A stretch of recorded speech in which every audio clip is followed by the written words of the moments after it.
Hello. Matt, the mortgage guy here. Another video. In this video, I'm talking about the difference between appraisal waivers and removing your appraisal contingency.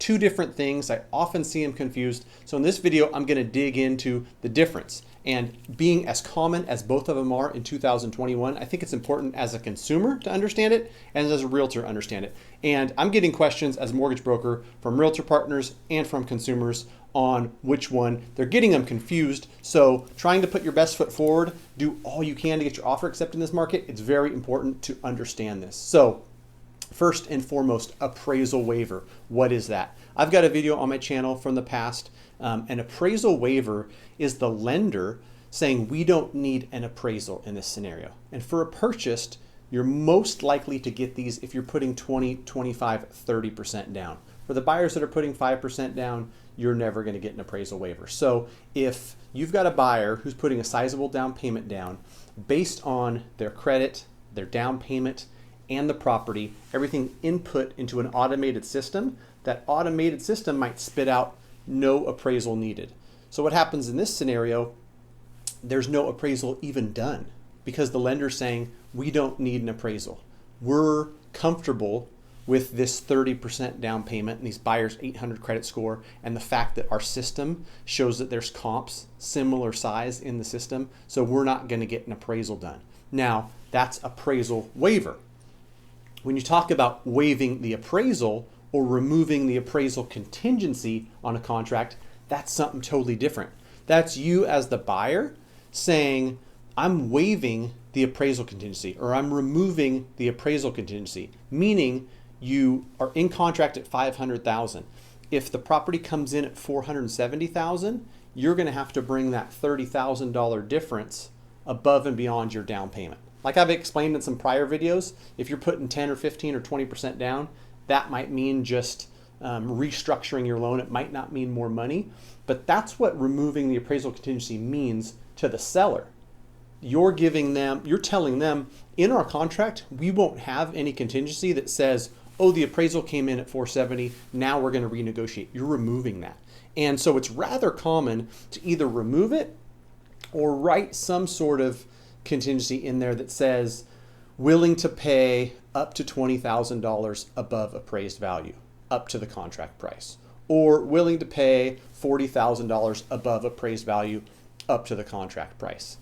Fairly common in California is removing it altogether, which is saying willing to pay the contract price regardless of what it appraises at. So when you hear somebody saying, are we waiving the appraisal or are we getting an appraisal waiver? Realize it's two different things. 20% or more down from the buyer, they might get an appraisal waiver. Lender doesn't need an appraisal. And what we've been doing a lot of is before an offer is written, we run desktop underwriter or loan product advisor, and that tells us, hey, at 445, we will or won't need an appraisal on this. Then you can waive the appraisal contingency knowing we're not going to need one. And so that's happening. But it's super common, and like it or not, the offers that are getting accepted are either writing in that they're going to make up a gap or waiving it altogether. It's just important you know the difference. And so whether you're an agent, whether you're a consumer, know the difference. Get with a really high quality lender on how to best structure that deal.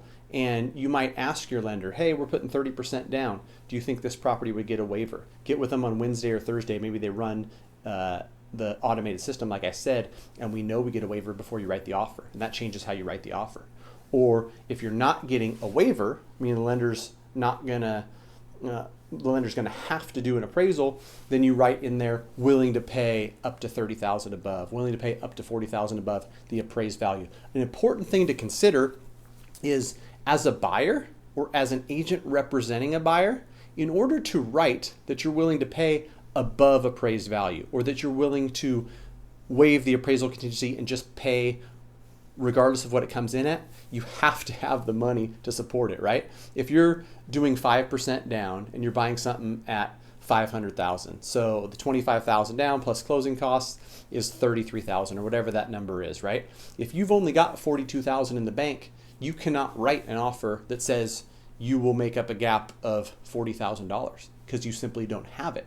And so that's the conversation that should be had between agent, lender, and consumer, right? And more often than not, in a market this competitive, I like to have the brainstorm session between the realtor, myself, the lender, and the buyer, so we're all on the same page. The offers I'm getting accepted is when everyone's on the same page. The buyer says, here's what I'm willing to do, here's how I want to write it. And the good news is when the conversations are had up front, the buyer knows what to expect. They can ask the questions. Hey Matt, what if it comes in 20,000 light?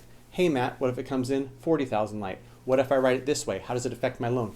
Get all of that out of the way so we're not in the middle of a contract with a buyer with cold feet, not knowing what's going on, not knowing what to expect. So hopefully that was helpful. In a future video, I'm going to dig into what offers are being accepted in today's market, and I'll probably have that one out a day or two after this one, because that's another common question I'm getting, and I think that it's an important one to share.